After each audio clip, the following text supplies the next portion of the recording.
And what is going on, everyone? Welcome to the Wellborn Show. I am your host, yours truly, and we're going to be reacting, dissecting, analyzing, and breaking down the Obi Wan Kenobi versus Darth Vader full fight scene from the finale of the Kenobi Show, which is episode 6.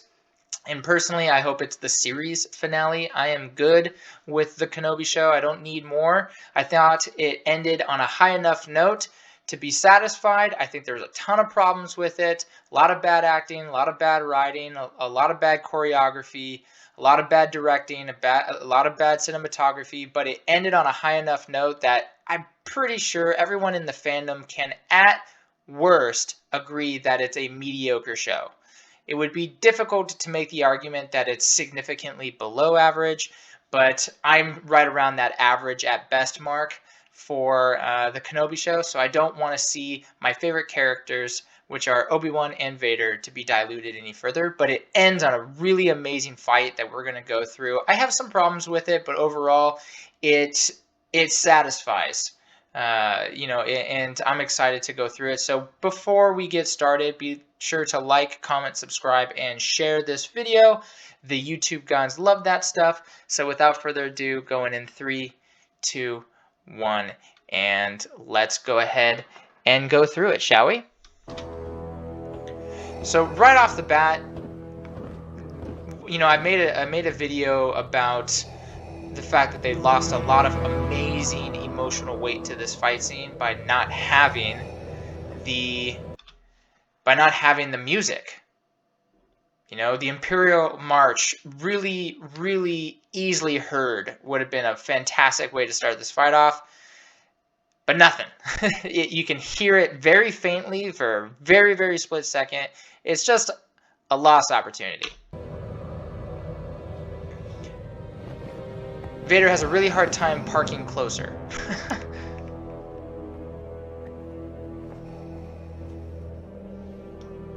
One thing I really love about this introduction to this fight scene is the cinematography is immaculate in this. I love the set. I love the CGI here. The shots are amazing. That shot right behind Vader's back pointing towards Obi-Wan, and then this wide shot is just gorgeous.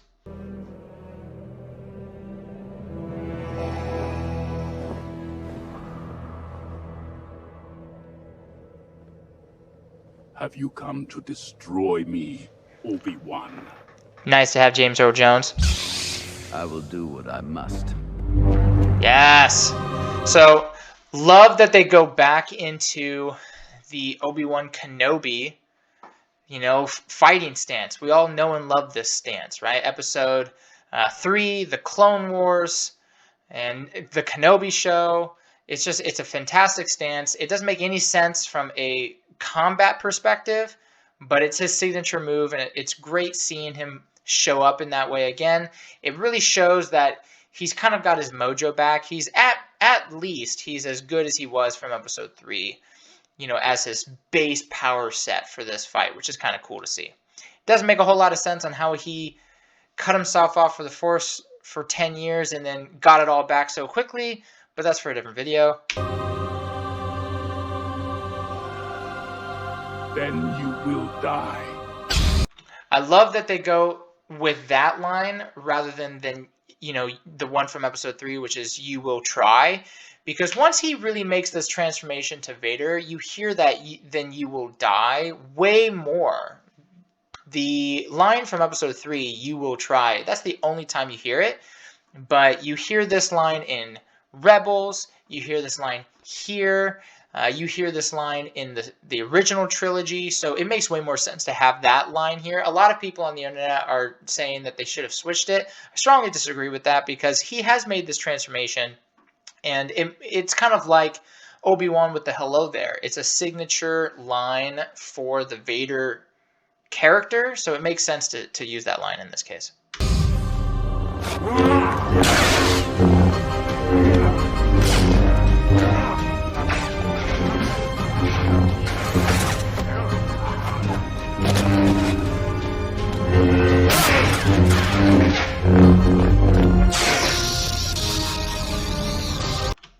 I love that Obi-Wan again is going more aggressive here. And you see that in an earlier episode, I believe it's episode 5, where he's playing way more offense than he is playing defense, which is really cool to see. And Obi Wan Kenobi as a character is kind of known for being the best defensive swordsman out of any Jedi in history. And that's how he ends up defeating Anakin in episode 3, is he plays defense for so long that he waits for that window of opportunity to get under Anakin's skin and to allow his pride to get the best of him, and that's when he strikes and he takes advantage of that opening.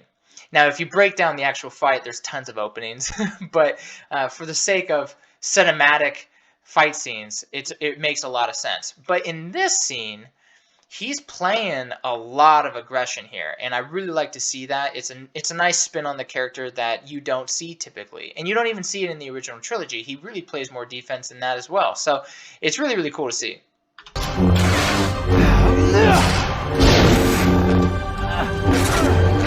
So this is mirroring the flashback sequence of Anakin and Obi-Wan training together. I really like that because these two fighters know each other so well that they know what they're going to do, right?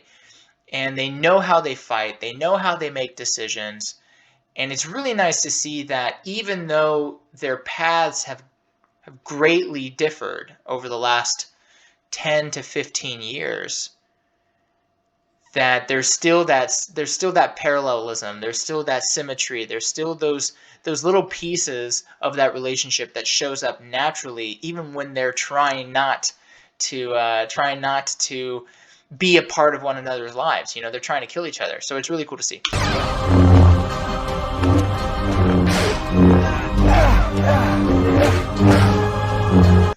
One problem I have with, let's go back just to like a smidge. One problem I have with the fight choreography in this show is that they're not trying to hit anybody. So there's instances where Vader's trying to hit Obi-Wan, and then there's instances where Obi-Wan's trying to hit Vader, and then there's way more than enough instances where they're not trying to hit anything, and they're just hitting each other's sabers for no reason, which is very, very prevalent in all of Disney Star Wars, all the live action. You see it in this show, you see it in all the sequel trilogies. It's really bad in the sequel trilogy. They're almost never trying to hit each other, and that's what makes a lot of that fight choreography really frustrating for me. And it starts to leak in this. This choreography isn't perfect. There's a lot of problems with it, but because the emotional weight is so high, I let a lot of things slide. But that's one thing that really irks me, is when you're not trying to actually hurt the other person that you're supposed to be trying to hurt.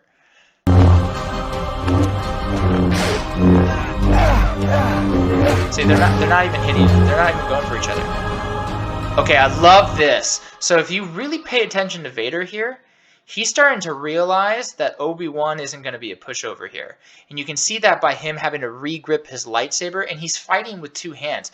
Vader almost never fights two-handed, mostly because it's incredibly difficult for him to do because of his limited range of motion. That suit is so cumbersome and so immobile that raising his hands above his head takes a lot of effort.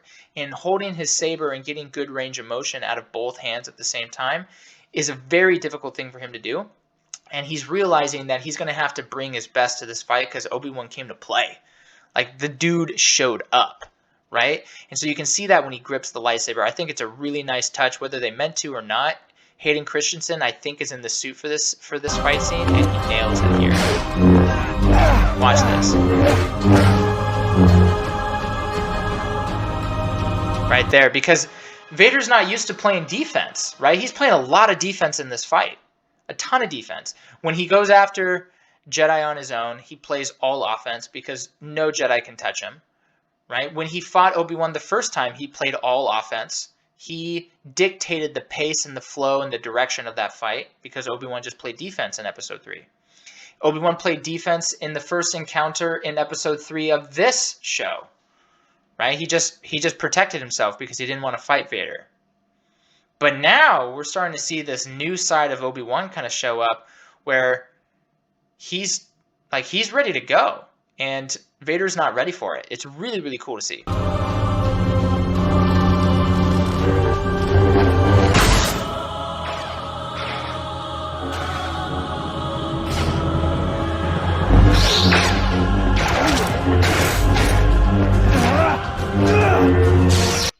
So that's one of the things I have a problem with this fight, is that it's super over dramatic, telegraphing big swings. And that lunge, there's no reason why Vader shouldn't have just chopped Obi-Wan's arm off, because he comes up with an upswing anyways. So he should have just come up with an upswing right on Obi-Wan's arm and just chopped him off from the shoulder, because it was so over dramatic. For the sake of the fight, it makes sense because you're trying to convey that emotion. But that's the big problem I have with this show and the fight choreography, is that it's not tight. It's not well choreographed. It comes in and out. Like, there's some really good instances of good choreography, and then there's a lot of really bad instances of bad choreography. So it's really frustrating in that way. But for those wondering why I'm only focusing on the fight and not including the Reva conversation here, it's because the Reva conversation frustrates the hell out of me, and I'm just going to ignore her whole storyline in this show because it doesn't matter to me at all, and all of the stuff she's doing breaks canon. It's bad writing, and it just makes me angry. So I'm just going to ignore that. We're just going to focus on the fight, okay?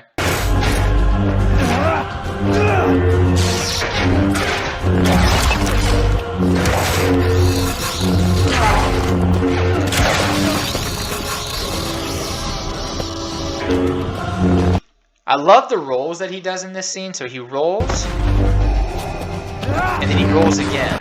I love that, because if you're thinking about like an actual lightsaber fight, lightsabers, depending on your point of view, either has one edge, no edges, or an infinite amount of edges, because a lightsaber it's a cylinder, right? It's a beam of light.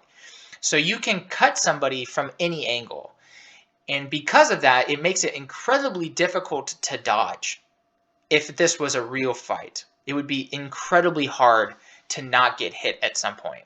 And so you would have to be exceptionally good at getting out of the way. So these rolls and these dodging techniques that Obi-Wan is using, I really like to see. It's a nice little fresh spin, because from the prequels, being evasive meant using force jumps a lot of the time.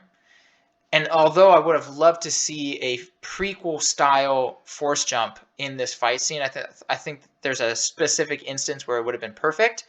Seeing this more just acrobatic and athleticism from the character kind of brings in a fresh take, and it makes it unique.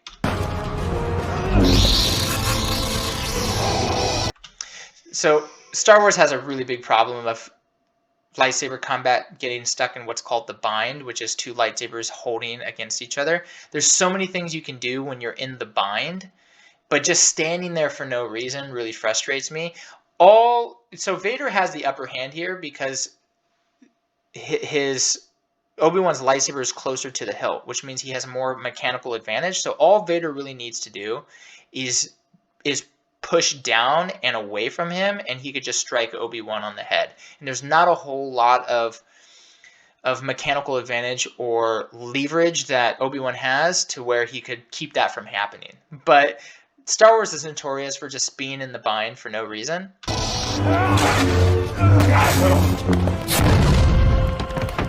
I love this part. Your strength has returned, but the weakness still remains. Okay, so there's a lot of things I like about that part. There's some things I have a problem with. One, I love James Earl Jones, man, in the suits. Just sounds so good. And I like seeing Obi-Wan tap into the Force. And in him tapping into the Force on that size of a rock is starting to indicate that, like, he's got his power back, right? And that was the big problem in episode 3 of this show, is Vader realized that he was tuned off from the Force, and he was just relying on raw talent and muscle memory to fight Vader in that first encounter. So maybe it kind of felt unrewarding. So he was kind of playing with his food from that episode. And he mentioned that old age and time had made him weak. And so he starts to realize that Vader has figured it out, but that extra push to show Obi-Wan that, like, you might have figured it out, but I'm on a whole new level. I'm way more powerful than I ever have been. I was right. Look what the dark side gave me, is a nice touch from the writing perspective. The problem I have with it is that the power level is just off the charts. And that's the big issue I have with later in this fight scene, is that if you're going to make power levels really, really high in this show, it just breaks a lot of the chronological concept of what power levels are for these characters. Because just 10 years ago, Obi Wan Kenobi didn't demonstrate any ability to just lift rocks out of nowhere. Now, I'm sure he had that ability, but he certainly didn't use it ever. And then in this show, he's like a wizard. And so it's really, really confusing to understand where these power levels are at any given time in the story of these characters.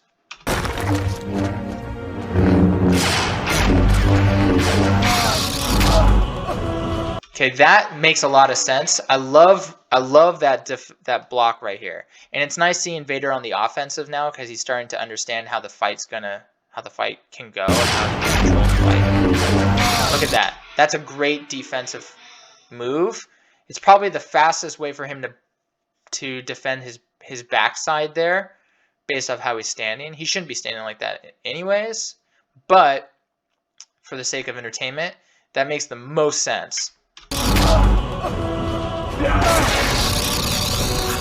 bind.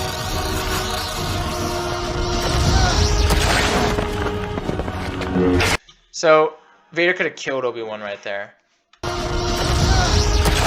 Just stab. Just all you had to do was just thrust. And that's another problem that lightsaber combat has, is that they don't do enough thrusting. And any thrusting that happens in this show, any stabs that happened in the Kenobi show, people live from anyways. Qui-Gon's the only person that doesn't survive stabbings. It's so frustrating. Reva survived 2.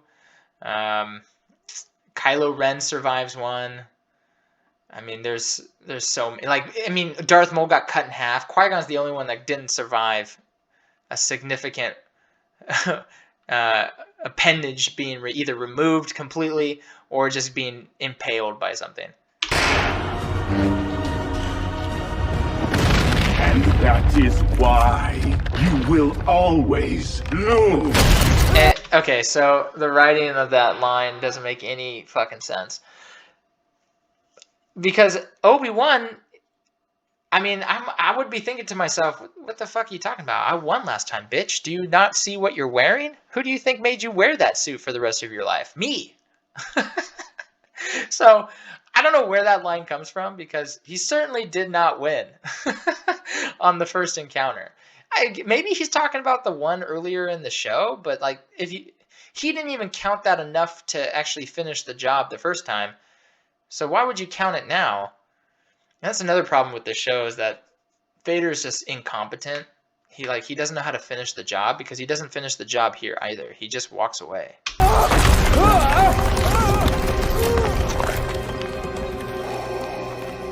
Very cool power, though.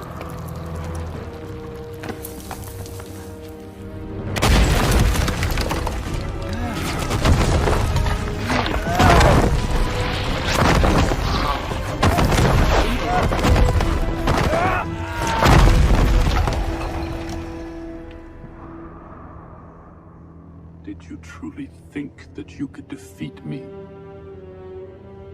You have failed, Master.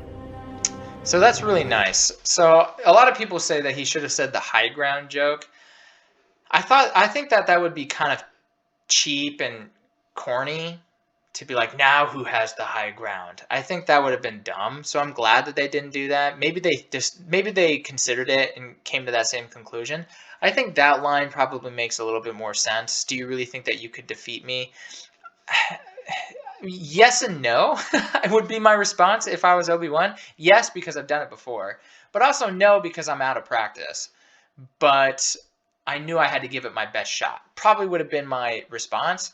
But I liked how he ended it with, you have failed, and then master. It's kind of the last time I mean, it is the last time he calls Obi-Wan master until you see him in episode 4, where he says, "When I left you, I was but the learner. Now I am the master. My old master. I haven't felt this presence since." And then he stops the line because he realizes that Obi-Wan's on the Death Star, and so this is the last time you really hear that from him, and it's kind of a nice homage to that relationship. But he should have finished the job. Damn it! Vader's so incompetent in this freaking show.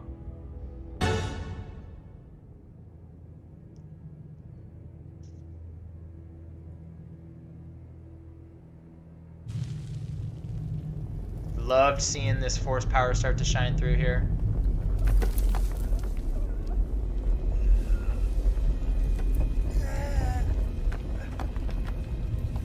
Really cool. Have a really hard time believing that his legs aren't totally crushed though. You cannot run. Love those flashbacks.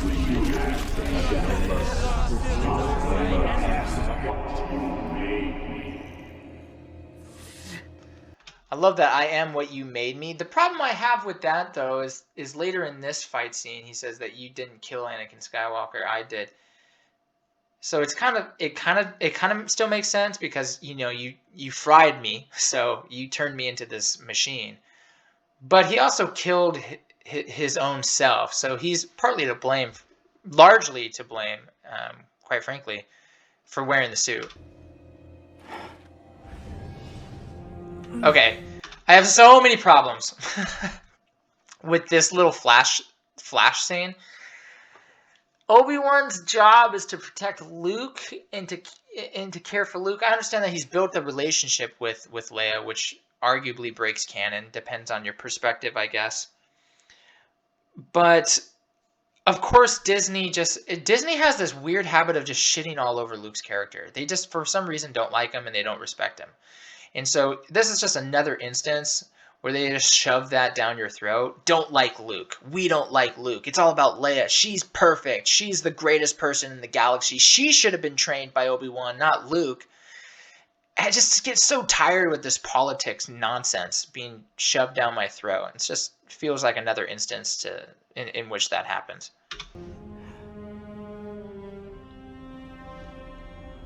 More Leia. Leia's the greatest! All hail Princess Leia.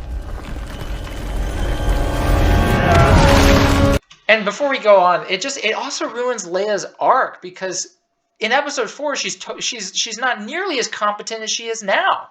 Like right now, Leia's amazing. She's perfect at everything. She knows how to hotwire things, which she doesn't know how to do in episode 4 or 5.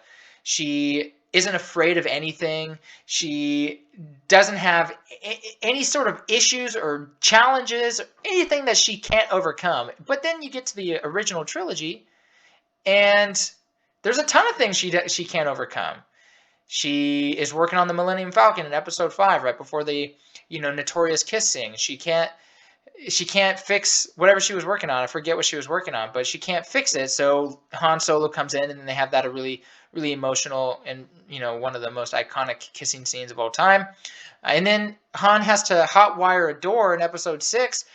Leia, you know how to hotwire stuff. Why are you not helping him out? Instead, you just stand there and you get shot in the shoulder.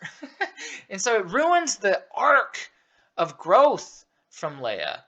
She has good qualities. She's fearless. She is brave. She's a great leader, but that doesn't mean that you don't show fear or that you have flaws or that there's some things that you're not good at. That's part of being a great leader, is that you know how to overcome those challenges, not just the innate fact of being perfect at everything. This is where that force jump would have been cool. I would have really loved to see the force jump. Instead, they go with kind of more of like an acrobatic style approach with a little bit of force help, right? That last little jump had a little bit of the force to it. I would have just loved getting the rocks out of the way and then just force jumping out of there. I think that would have been way more powerful and shown that Obi-Wan's tapping into everything that he's got now. It's not a big deal. I miss those prequel. I miss those prequel level Force jumps, because when you get to the sequel trilogy with Rey and Kylo Ren, the Force jumps are just totally laughable. They look terrible. They look like they're on wires. It looks bad. So I really would have loved to see a prequel jump.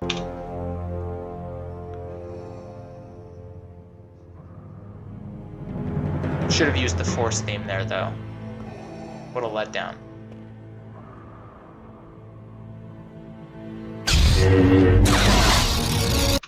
I like that Obi-Wan uses the Force to mask his footsteps, which is a really, really clever idea. It is a power that the Jedi have, that they can quiet their movements. So very nice to see there. Love that shot. Here comes the offensive, strikes from Obi-Wan again. I love seeing that. And it puts Vader on the back foot. It surprises him. And Obi-Wan's on a new power level now. Like, between when they first started this fight to where they are now, it's still a whole new ballgame. And Anakin, or Vader, is starting to recognize that, and he doesn't know how to deal with it. That's ultimately why he loses. But this is a really bad decision from a choreography standpoint. Why would you ever do this? Vader is not just looking at you. He's in a striking stance. You can kind of see his lightsaber over here in the top right corner, that glow in the corner.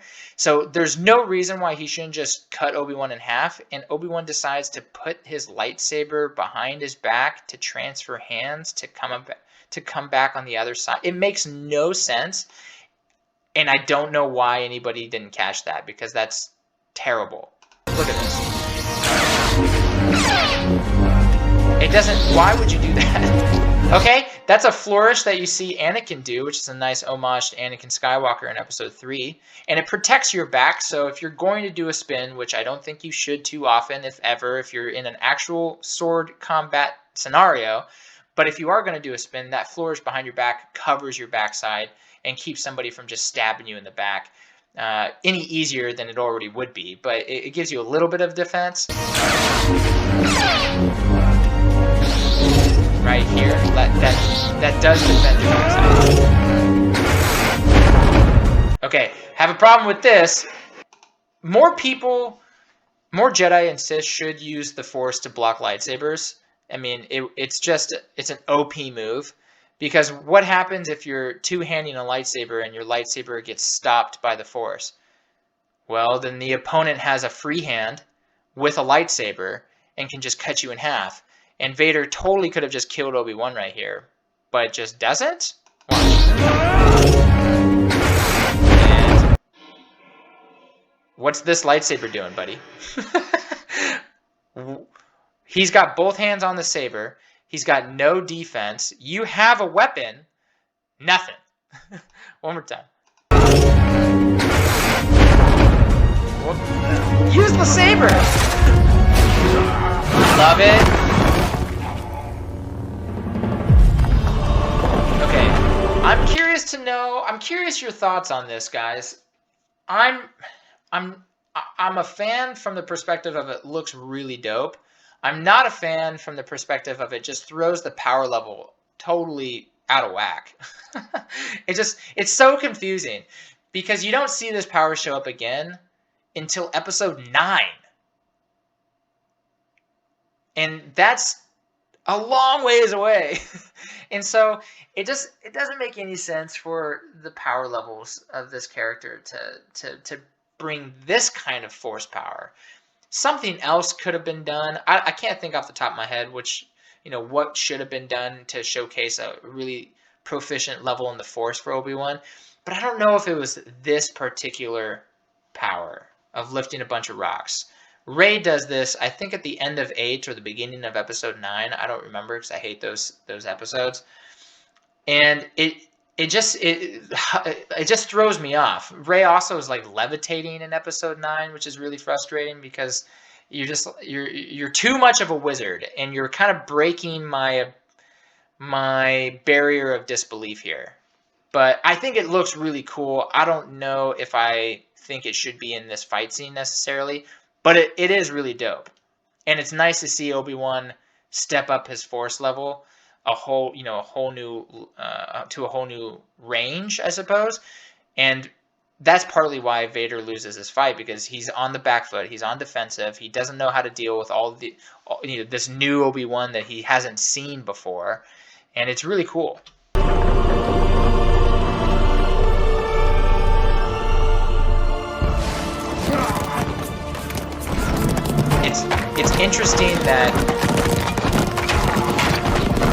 It's interesting that these rocks don't do anything to Vader's suit, though. Like, Vader's suit is so hard to get through, it's almost not fair. Which begs the question, why not just put the stormtroopers in a bunch of this armor as well? If it can block boulders, lightsabers, I mean, think about the defense capabilities. So why not just give at least your elite forces access to this kind of armor? Even though this is archaic armor, there's more advanced armor out there. Give them that. This is a one step down from Beskar. You might as well give your troops a little bit. Super cool.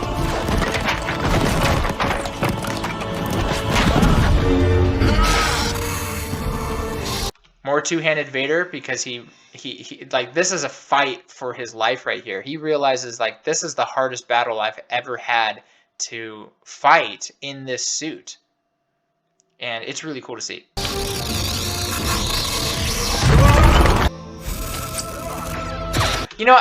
I actually really like the way that they did this. It cuts to Reva in the actual show. They break through this rock, and if you're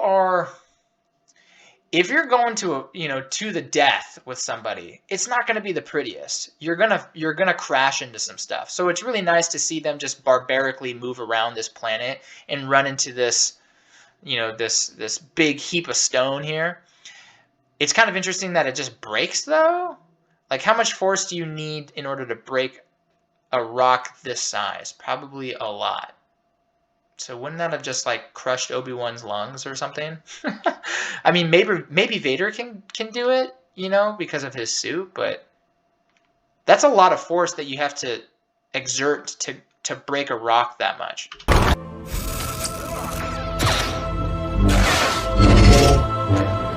See, it looks cool, but Vader should have just killed him. There's no reason why. It's just over lunging. Look at that. Like, look how exposed you are. And where's Vader's lightsaber? What's he doing? All he has to do is just swipe up and chop Obi-Wan in half. I like that part because Anakin actually does that to Obi-Wan in the Battle of the Heroes Episode 3 fight scene. So it's really cool to see Obi-Wan return the favor with this hand grab, this grapple here. Very cool.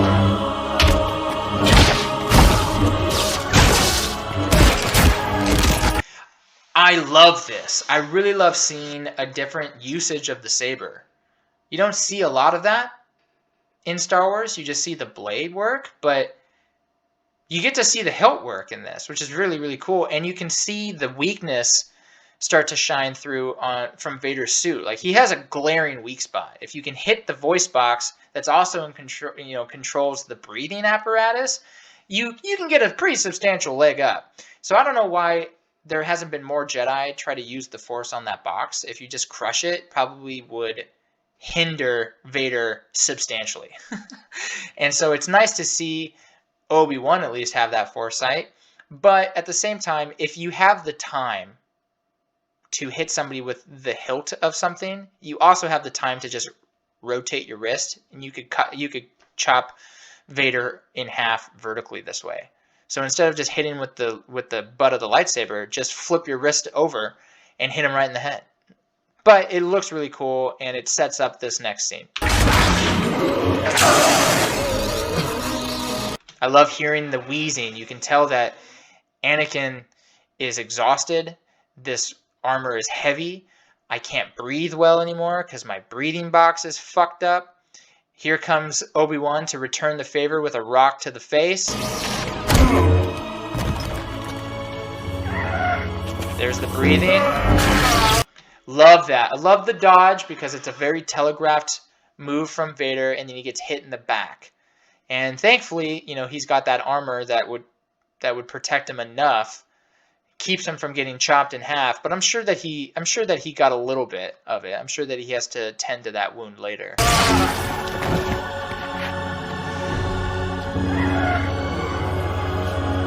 And you can't help but feel a little bit bad for Anakin here. It's just like, dude, like, look how screwed up you are. And that's partly why he hates himself. That's partly why he's a villain. It's because he hates what he's become. Right? And he feels like it's far too late for me now. And that's what he says in episode 6. It's too late for me, my son. He tells that to Luke. Because Luke says, let go of your hate.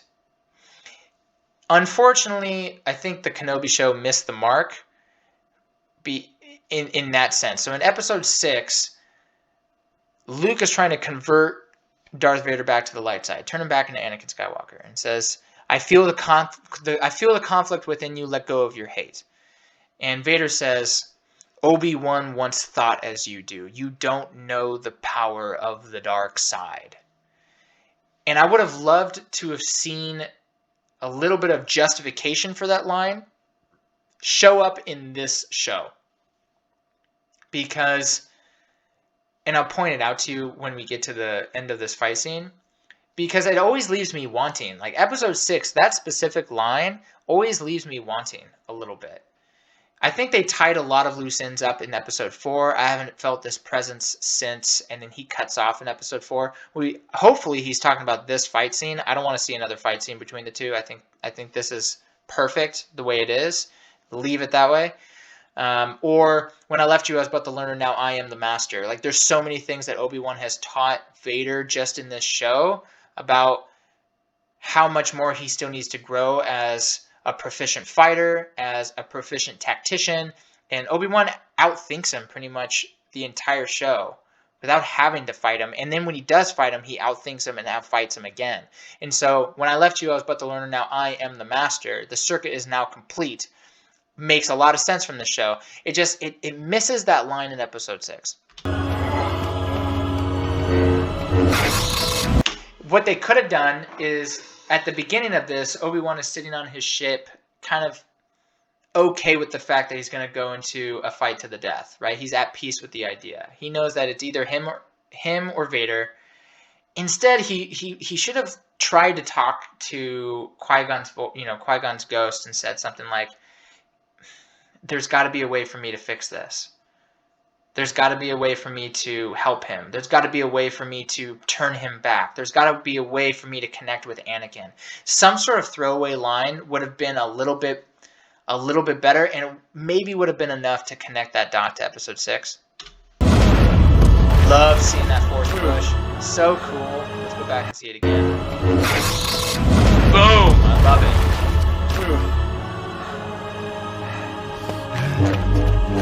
And here it comes.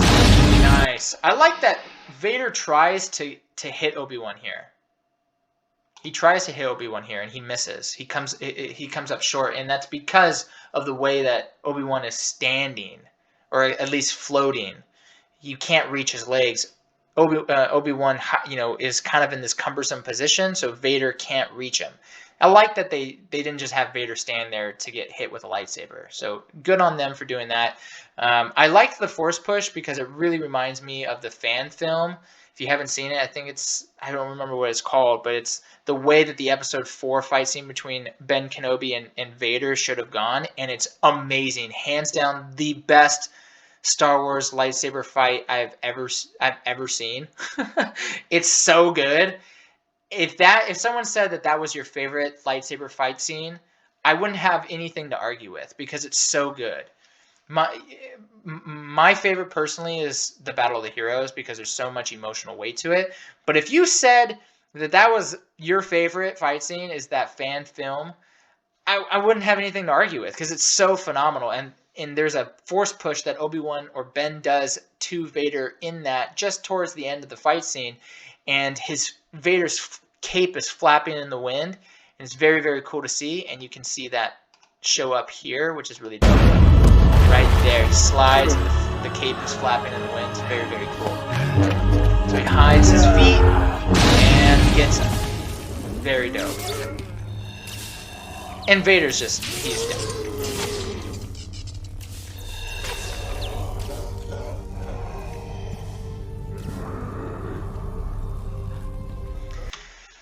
So I go back and forth on this. The reason why I like Obi-Wan stepping back is that he's also exhausted. Like, he hasn't trained in 10 years. Like, he hasn't not just trained in saber combat or the Force, but he's also not physically fit. You know, if you're a general in an army and you're a trained Jedi master, you're routinely going through physical feats, amazing physical feats. So you're at peak condition, right? He's been sitting in a cave chopping meat on his off time. So he's probably pretty fucking tired. So I can see him stepping back, and he knows how dangerous Vader is and has become. So stepping back to get ready makes sense. Like, he's ready to keep going, and he's keeping up his morale. He's keeping up his guard. That makes sense. I love that he's standing in the Qui-Gon pose as well. I think that's a really nice touch. But the other reason why it doesn't make sense is, like, Vader is totally defenseless. He could have just stabbed him literally anywhere on the body and would have ended the fight right there. So that's the part that doesn't make sense in this. But you can't kill him because we know how it ends. Like, Vader lives on, right? So you can't do that. And they have to have some sort of dialogue to wrap things up. So because we know the outcome, it requires him to go this way. That's part of the problem of writing a story in which you know the outcome. But if you're gonna do it this way, to where Obi-Wan retreats, it makes sense for him to look exhausted, which he does.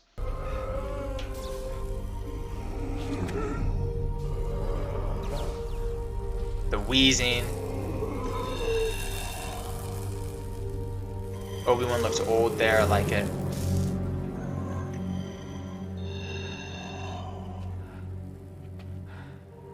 Anakin. Ah, it's so good. This scene breaks my heart. I cried when I watched it. I'll admit it. I'm man enough to admit it.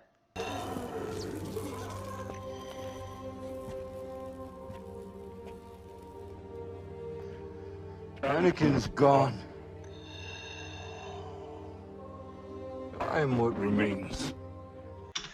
Ah, man, this is so good. This is writing done right.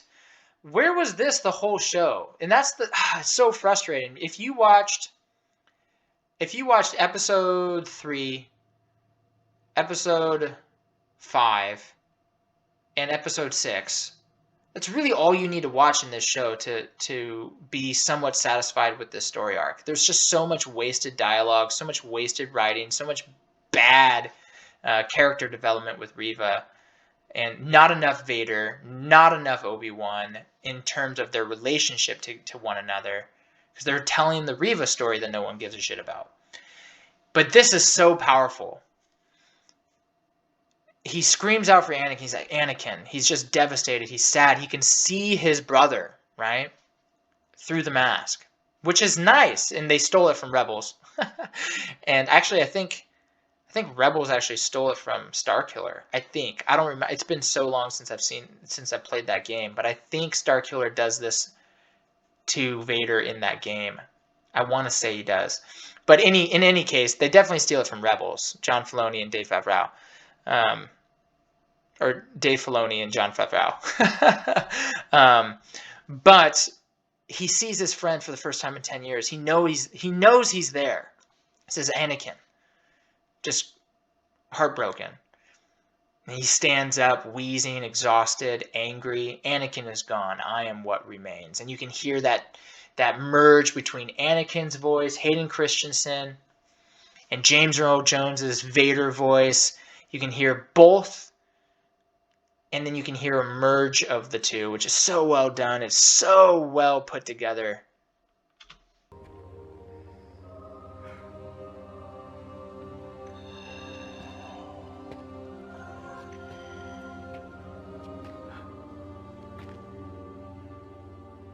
I'm sorry.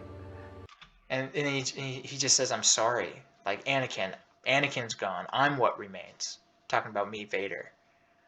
I'm sorry. Like, I blame myself. I did this to you. I let you down. That's what the I'm sorry means. I'm sorry, Anakin. For all of it. And he's talking to Anakin because he knows he's there. He knows he's there.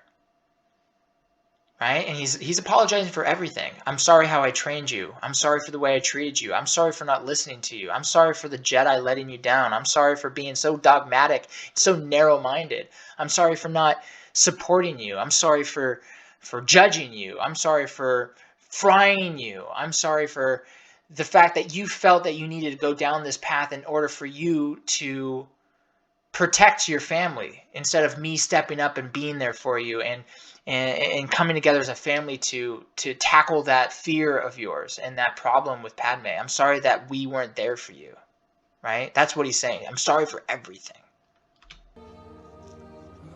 Most off, I'm sorry for turning you into this.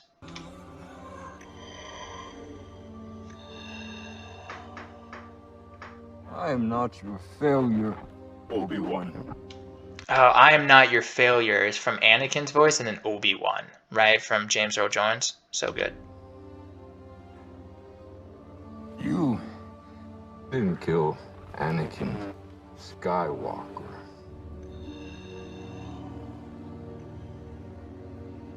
I did. Look at that. It's so ominous and creepy and devastating. He flashes between blue eyes, right? And then when he finally goes, "You didn't kill Anakin Skywalker. I did." That red Sith eye comes back, right? That anger and that hate. And Anakin fades away. It's almost like a split personality. It's super interesting. They really should explore more of this, but Disney wouldn't ever do that because it's very dark and disturbing and depressing. And Disney's not that kind of brand. But he's smiling, right?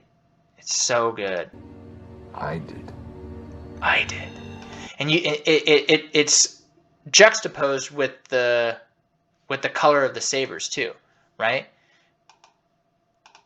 Blue, because he's talking to Anakin. He's talking to Anakin here, so the blue makes total sense. Skywalker.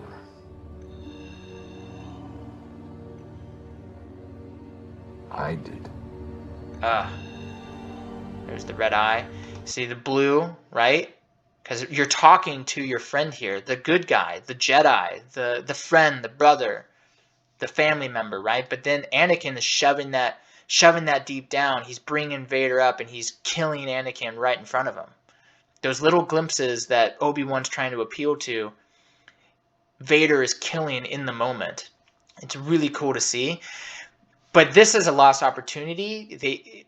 I really would have liked to have seen Obi-Wan said, "No, I know he's still in there." Because that would have justified Episode 6, Obi-Wan once thought as you do. Something in this dialogue could have done that. I know you're still in there. And it's, something simple as Vader's saying he's gone. And that would have been enough. Either have it here or have it before the fight scene takes place, talking to Qui-Gon, I think would have been enough to satisfy that line in Episode 6. And then turns to red. Because it's all Vader now, right? There is no Anakin left. Not for Obi-Wan, at least. It only shows back up. It doesn't even show up for Ahsoka, which comes a few years after this, right? Ahsoka breaks off the right side of the mask. Obi-Wan breaks off the left. And it doesn't even show up for Ahsoka. He tries to pretend like it shows up. Vader tries to pretend by appealing to Ahsoka, saying Ahsoka, and using the Anakin voice and talking to Ahsoka in that way. But he's not there. It's Vader. And then he goes, "And you will die," right? And so that Vader line pops back up again. Makes total sense. Anakin only comes back for Luke. The same way, I will destroy you. Yep, there's the Vader voice. Then my friend is truly dead. So cool. The rhyming here.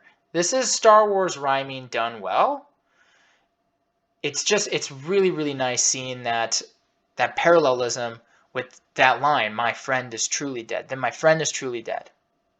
With then my father is truly dead, which is what you hear Luke say right after Vader declines the offer of coming with him, right? So Luke says, come with me. And, Vader goes, Obi-Wan once thought as you do. You don't know the power of the dark side. I must obey my master. Luke responds with, and my father is truly dead. So cool.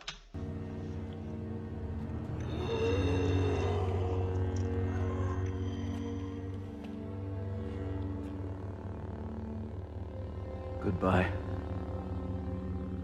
Darth. And then Obi-Wan, it's kind of a solemn moment because Obi-Wan has that guilt and that shame kind of eroded away. It's maybe that's intentional. Maybe a hint of Anakin is still there, giving Obi-Wan the out to let himself off the hook. I don't blame you for what I turned into. I did this to myself, and it's a decision that I'm making every day to continue to be this person. So go live your life, right? Like, this has nothing to do with you. This is about me. I chose to be this. And so it lets Obi-Wan let go of that sorrow a little bit. And then he realizes that there's nothing that Obi-Wan's going to be able to do in this moment to save him, right? And so he concedes. He goes, fine, It's like your kid, right? Once they turn 18, like, you can't really stop them from doing dumb shit, right? And so if your 20-year-old decides to go rob a bank, there's not a whole lot you can do about it. When they're 10, you have a lot of control over their actions. When they're 25, you don't really. And you kind of have to just sit there and just let them make the mistakes and be there for them if they ask for help. But there's only so much that you can do, and he feels like he's exhausted every idea that he can. I don't think he actually did. I think, appealing to Padme or talking directly to Anakin and ignoring Vader probably maybe could have helped, but maybe not. But I think there's maybe more he could have done. But he's decided that you did this to yourself. I'm kind of off the hook here. I can at least forgive myself for my role in this. I can forgive myself for my role in this because everything that you are is a result of your own decisions, actions, and choices. So I can forgive myself. And if you're going to choose to be Darth, I'm going to call you Darth. And that's why we see him show up in episode 4. And, Darth Vader says, when I left you, I was but the learner. Now I am the master. And Obi-Wan's response is only a master of evil, Darth. Because this is the last time he recognizes him as Anakin.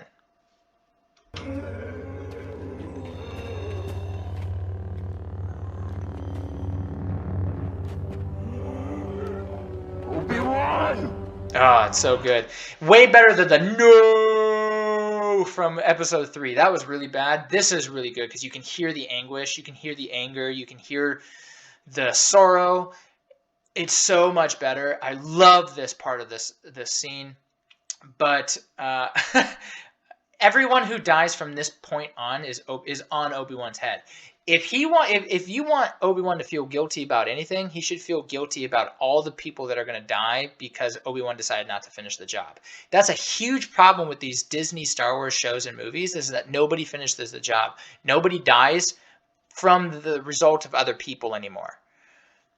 Name one instance where someone has died in Disney Star Wars besides Vader killing the second sister in the Jedi Fallen Order game.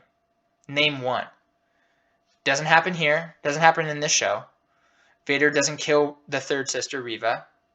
Vader doesn't kill Obi-Wan. Obi-Wan doesn't kill Vader. It's kind of like Batman and the Joker. Like, they can never finish the job. They need one another in order to feel something in the world. But there's so many people that die because Obi-Wan doesn't kill Vader in this moment. Now, he can't because he's in episode 4, but it's just so weird to think about. It's so weird to think about that I couldn't bring myself to kill you the first time. I could have just force pushed you into the lava, but I didn't. I didn't finish the job because I couldn't bring myself to do it. And I can't bring myself to do it now, even though I promised myself I would when I landed on the planet. And it just... there's even more of a reason to kill him now because he doesn't feel like there is Anakin left in him. So if there's no Anakin, then he's just a villain, and you should just defeat him, put him down, so he can't go on hurting more people. So it doesn't work. It just doesn't work. I see how they had to kind of go this way unless they rewrote the entire scene, but this was probably the most emotional way they could have written it. And so you kind of just have to be okay with him walking away. But it's really hard to grasp that from a logical standpoint. And that's just a big problem with Disney. The only person that has died since Disney has taken over that from the hands of someone else is the second sister from Jedi Fallen Order, the video game. Doesn't happen with Reva. Vader doesn't kill Obi-Wan in episode 3. Obi-Wan doesn't kill Vader in episode 6 of the show. Obi-Wan doesn't kill... Obi-Wan couldn't bring himself to kill Vader in episode 3, Revenge of the Sith. Vowed to do it this time around. Couldn't do it because Disney took over. Disney doesn't want to kill anybody. It's really bizarre. Vader couldn't do it in episode 3 of the show. Rey couldn't do it to Kylo. Kylo couldn't do it to Rey. Cal Kestis couldn't do it to any of the people that he went up against, any of the sisters or brothers that he went up against in the show. They all killed themselves or had something weird happen to them, like get hit by a tree branch or some dumb shit. No Jedi has taken down somebody since when. I mean, I'm trying to think. No Jedi has taken down somebody since Obi-Wan versus Darth Maul, probably? Or maybe you can make the argument Anakin versus Count Dooku, but Anakin was kind of Vader in that sense. So it's been a long while since we've seen Star Wars come out with an actual death from the hands of someone else. It's so frustrating. It's so frustrating to see characters work so hard and train so much to go up against their opponent, and then they just don't finish the job or don't have the heart to kill him, or the story just writes them out so they don't have to be the one to kill them. Something else happens, like they fall off a cliff, or they just don't die, or something else gets them, like a tree branch. I think one of the brothers or the sisters that Cal Kestis was fighting in Fallen Order gets hit by some random thing, then rolls down a hill, and you never see her again. Like, it's just so frustrating. Even the fallen Jedi from that show, from that video game, that goes up against Cal. Cal doesn't kill him either. Like the older gentleman, I forget what planet they're on, but the witch kills them. Right? The witch kills them instead. So they have to find other people to do the job instead of Jedi. I just don't understand it.